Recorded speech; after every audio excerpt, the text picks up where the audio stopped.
The minister who has sacrificed truth to gain the favor of men now discerns the character and influence of his teachings. It is apparent that the omniscient eye was following him as he stood in the desk, as he walked the streets, as he mingled with men in the various scenes of life.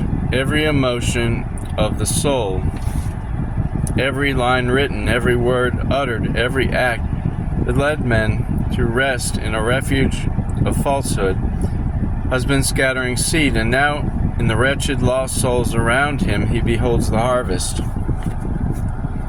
Saith the Lord, they have healed the hurt of the daughter of my people slightly, saying, Peace, peace, when there is no peace. With lies ye have made the heart of the righteous sad, whom I have not made sad, and strengthened the hands of the wicked, that he should not return from his wicked way by promising him life. Jeremiah 8, verse 11, and Ezekiel 13:22. Woe be unto the pastors that destroy and scatter the sheep of my pasture. Behold, I will visit upon you the evil of your doings. Howl, ye shepherds, and cry, and wallow yourselves in the ashes, ye principal of the flock. For your days for slaughter and of your dispersions are accomplished, and the shepherds shall have no way to flee, nor the principal of the flock to escape. Jeremiah 23, verse 1 and 2, and Jeremiah 25, verse 34 and 35, margin. Ministers and people see that they have not sustained the right relation to God. They see that they have rebelled against the author of all just and righteous law. The setting aside of the divine precepts gave rise to thousands of springs of evil, discord, hatred, iniquity, until the earth became one vast field of strife, one sink of corruption. This is the view that now appears to those who rejected truth and chose to cherish error. No language can express the longing which the disobedient and disloyal feel for that which they have lost forever, eternal life.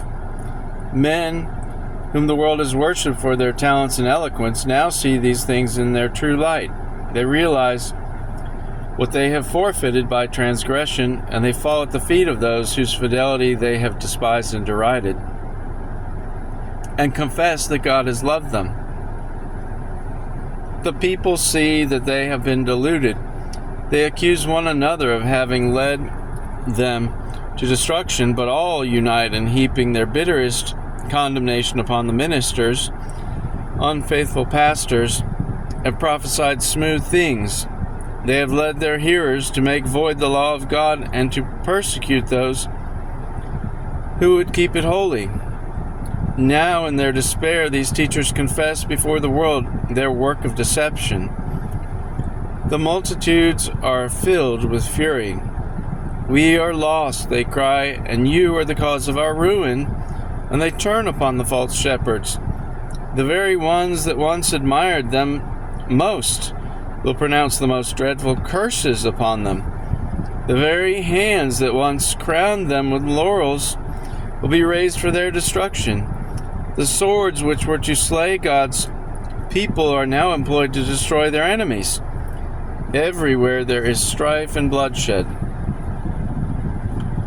A noise shall come even to the ends of the earth, for the Lord hath a controversy with the nations. He will plead with all flesh. He will give them that are wicked to the sword. Jeremiah 25:31. For 6,000 years the great controversy has been in progress. The Son of God and his heavenly messengers have been in conflict with the power of the evil one to warn, enlighten, and save the children of men. Now all have made their decisions. The wicked have fully united with Satan in his warfare against God. The time has come for God to vindicate the authority of his downtrodden law. Now, the controversy is not alone with Satan, but with men.